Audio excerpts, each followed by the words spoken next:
War Between Worlds, Chapter 8, Admittance. Rook managed to shut off the blackout field rather quickly and called the nearest plumber base for assistance. As he ended the call, with promises that 2 teams would be dispatched to them within the hour, he frowned. One of the alarms was going off. The ship in the hangar he had left Jen in had been activated and was leaving. He shook his head. There was no reason for Jen to have left. He turned to Hobble. "Call Magister Tennyson. I need to check on something." Hobble frowned, but nodded, stepping up to the console as Rook quick-stepped back to the room they had come from. Silence rang through the halls, interrupted only by the fall of Rook's footsteps. It was eerie, to say the least. He quickened his pace and soon stepped into the hangar. The ship was gone. Vilgax was gone, as were Atea and her assassins. Across from where the ship had been lay a small figure on the floor. Her sage-green hoodie was smoking. Rook ran to her. Jen was laid out on the floor, her hoodie singed back and front. The burns were lightning-shaped, indicative of the stun setting on a laser. She was breathing, and he let out a breath he didn't realize he'd been holding. Carefully, as he could, he scooped her up off the floor and raced to the deserted medical wing. He laid her down on one of the beds and pulled his badge out of his pocket. "Morty, come in." It took a moment for the plumber to answer. "Yeah, Rook?" He rumbled over the comms in their badges. "I need you to look at the surveillance videos from the hangar." "I can do that. Sure. What's wrong?" There came the sounds of typing over the comms. "Vilgax is gone, as are Atea and her assassins. I found Jen stunned in the hangar alone." Morty swore in his native guttural language at the news, and Rook thought he could hear Hobble chittering in fear. He set down his still-active badge and pulled a scanner out of one of the cabinets. He ran it over Jen and sighed in relief. She was just stunned. The blast had been at quite close range, which had caused the burned hoodie. She did have a cut in her forehead, just at the hairline. Some kind of blunt force. Rook pulled a patch kit out of another drawer, setting aside the scanner. "I'm sending you the footage," Morty rumbled over his comms. "This is really something you should see yourself." Rook nodded, and as he brushed Jen's hair out of the way and applied a patch to the sluggishly bleeding wound. Once that was done, he turned to his badge and flicked it over to a different setting. It cut off the call with Morty, but that was probably a good thing, or Rook might have lost his reputation as the calm and collected one. He watched as Jen scanned 8-8 like she had the Kraho. The audio was crystal clear as she shook her head, commenting to no one in particular that she hadn't expected it to end that way. Her back was turned to her old enemy. She didn't see him rise and snatch up one of the fallen blasters Atea had dropped when Rook and the other plumbers had arrived to back Jen up. He shot her in the back without warning. Rook swore in anger, glancing over at Jen, who was still out cold. He turned back to the recording in time to see Vilgax tower over Jen, firing at her again, striking her in the chest this time, since she had managed to land on her back. She went limp, and Vilgax reached out as though to pick her up. Rook's throat tightened, but a blast to his hand stopped the tyrant. He stumbled back in surprise. Atea and her assassins were back on their feet. 8-8 limping as 7-7 pulled her out from under the vent cover. Vilgax seemed to consider his odds for a moment and found them less than favorable, for with one last hateful glare at the downed hero, he leapt aboard the waiting ship and quickly made his exit. Atea glanced over at Jen as 8-8 leveled her blaster at the human. Rook felt himself tense. "We aren't here for her. Maybe next time." But as the assassin fled the hangar, Atea looked back over at Jen. "See you soon, hero." Rook cut off the images as his badge beeped, signaling a new call. "This is Agent Rook." "Rook." It was Morty. "The teams of plumbers are here. They say 2 ships just exited the sector at hyperspeeds. We lost them." Rook swore under his breath and nodded. "I expected as much from the surveillance feed. When will Magister Tennyson arrive?" "Soon as we got the teleporter up and running again. The teams they sent from the closest base are working on them now. Shouldn't be too much longer now. How's Jen?" Rook glanced back over at his partner, still out cold. "Luckily, she is only stunned. She should regain consciousness in a few hours. As it turned out, that ended up being how long it took for the team, which had been a fighter team, not a tech team, to get the teleporters up and running again. As soon as they were good to go, Max arrived and rushed to the med bay. Rook was sitting next to Jen's bed, and Max shook his head. She's always getting herself into trouble. Both of them turned as Jen groaned. She sat up, rubbing her head. It didn't take long to explain to her what had happened, though admittedly having the video on hand was quite helpful. The three of them headed back to the Bellwood base after that, ordered to take it easy for a while. Rook retired to his room after making sure Jen wasn't driving home with a head wound. He flopped onto his couch and sighed, trying to get the feeling out of his head. But no matter what he tried, he couldn't get it out of his head. The worry for her, the relief at finding her alive, he frowned. He needed someone to talk to. He couldn't call Shar. She wouldn't understand. Young One was far too young for this sort of thing. His father would never approve. His mother might, but he wasn't sure she would have any advice when it came to having feelings for a teammate. Then it hit him.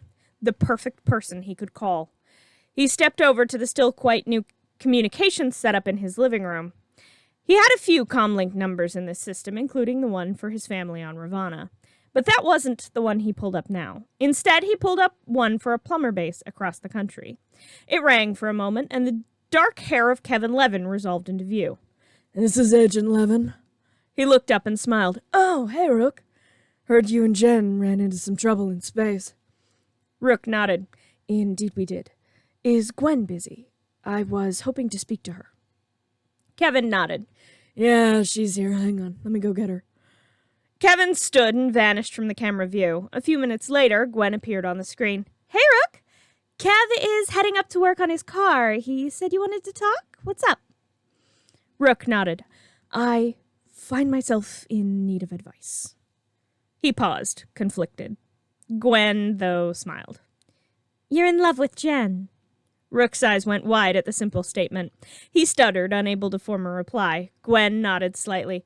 "Rook, it's all over your aura when you look at her. It's sweet." Rook buried his head in his hands for a moment before running both of them over his face and turning to the console. "I have feelings for your cousin, yes." The fur on his face puffed slightly as he blushed. "Yeah, I know. What are you going to do about it?" Gwen asked, folding her hands in front of her. Rook sighed. "I do not know. That is why I called you." Rook said, looking at her hopefully. "Well, I think you should be honest with her," Gwen stated matter-of-factly. Rook frowned. Gwen continued. "My cousin is a great fighter, a good leader, and a fantastic hero. But when it comes to emotions, especially her own, she doesn't tend to be the brightest. If you don't tell her you're interested, chances are she won't ever know." "But I am her partner. Will this not have some sort of effect on our working relationship?" Gwen shrugged. "It's never really hurt me and Kevin, and it worked well with her and Ethan, but there's always a risk. Ethan sort of proves that. So you have to decide, are your feelings for her strong enough that the reward outweighs the risk?" Rook took a deep breath. He was pretty sure he knew the answer to that, but he wasn't certain that he wanted to face it. If he took this risk and something did go wrong, was he willing to lose her altogether? He put his head in his hands and let out a long sigh. Chapter 9, Better Prepared. Frank and Natalie Tennyson had been living in relative peace since Gwen left for college. They weren't often approached about their famous niece, though it did happen a few times. Jen didn't come over often, usually busy with her work and school. So when her green and black motorcycle pulled up outside, they both frowned slightly. She hopped off her bike and came up to the door, which Frank answered. "Hello, Jen. Haven't seen you in a while." Jen shrugged, smiling at her uncle. "Been busy. How's life?" Frank shrugged as Natalie put on the kettle. "Pretty ordinary," Frank said, and Jen laughed. Sometimes I miss ordinary. But I wanted to drop something off for you and Auntie Natalie." She pulled a small package out of her pocket and handed it to Frank. He raised an eyebrow and opened it. Inside sat 2 necklaces, on which hung a black cylindrical device, one for each necklace. Frank raised an eyebrow. Thanks, but I have to ask, what are they for? Jen sighed. They're a failsafe. Things have been getting weird lately. If it gets too dangerous, you just have to push the button on the bottom. It'll teleport you to a safe house. Mom and Dad have one each, too. I hope you never have to use them, but better safe than sorry. Frank nodded. That's very thoughtful of you. Thank you. Jen nodded and shook her head as Natalie offered her some tea. Can't stay. Sorry, I've got patrol. Thanks, though. She waved as she headed out, back onto her bike, taking off into the city. Frank shook his head slightly. She's got far too much going on these days. Natalie nodded, frowning slightly before slipping on the second necklace. Jen and Rook were in the proto-truck, doing a basic patrol. Rook had been mostly silent the whole time. Jen frowned. You doing okay, Rook? You're being very quiet. Jen asked, frowning at her partner. He shook his head slightly. I am sorry. I have had a lot on my mind. Jen nodded. Yeah, I get that. Is this about what happened on Incursion? She asked, looking out the window. No, I have just had quite a bit on my mind. He paused. Are you feeling well? Jen sighed, just a bit worried. The Incursion shouldn't have been in the Pepto system. They're straying out of their territory. I'm worried where they might be heading next. She commented, tapping her fingers against the door. Rook took a deep breath. Yes, that is very worrying, Rook stated, shoring up his nerves. He needed to take Gwen's advice. He needed to bite the bullet. He needed to tell her how he felt. Jen, But he was interrupted by Jen's communicator beeping. She pulled it out from under her shirt and clicked it on. This is Jen. Jen, it's Pierce. We need you and Rook to take a look at the ship that just came into the atmosphere. Jen frowned. How did it manage to get all the way into the atmosphere? It's tiny. Moving fast, too. Slipped under the radar. Could be a stealth skiff, could be a small escape pod. We need you two to check it out. It's heading towards Bellwood now. Pierce stated. Barely pinged any radar at all. If Kev hadn't upgraded us before he left with Gwen, we probably wouldn't have spotted it. Jen nodded, cutting off the call. Sorry about that, Rook. Head up to the skyline. We'll see if we can spot the ship. Rook nodded and turned the ship up towards the skyline. Jen frowned slightly. Were you going to say something? Rook shook his head. It can wait, he insisted. Jen frowned, but she'd spotted what they were looking for before she could ask again. What even is that? Rook frowned, glancing up from the controls. His eyes widened. That is one of the Harvester's fist trick brought to Ravana. Jen frowned, unstrapping her seatbelt and standing. They kept those? Jen asked, spinning the dial on the Omnitrix. They proved quite efficient. Many chose to upgrade. Rook commented, swerving to avoid the Harvester. It was slightly beaten up. Jen frowned, selecting upgrade. Well, whoever's in there needs some flying lessons. She transformed, sliding up the proto-truck and leapt onto the Harvester. She sank into the machinery and popped up her face, such as it was, into the cockpit. Young one? The young Ravana screamed.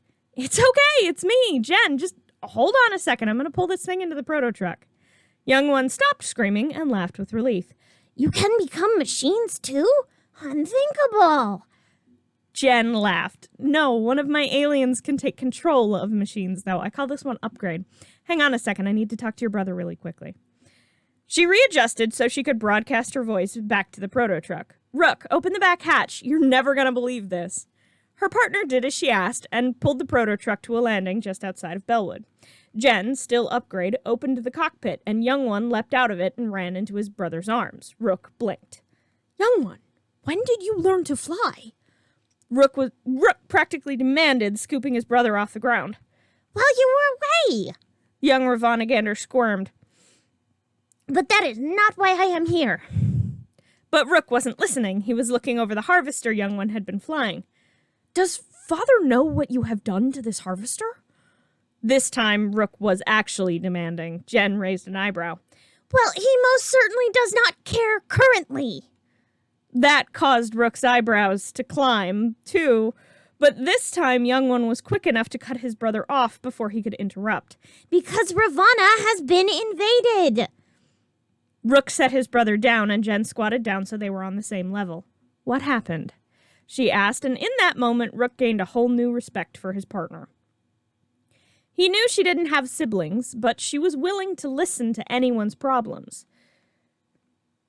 But Young One's tale turned his blood cold. If the ships had arrived at any other time, he might not have been able to make it off planet to warn them.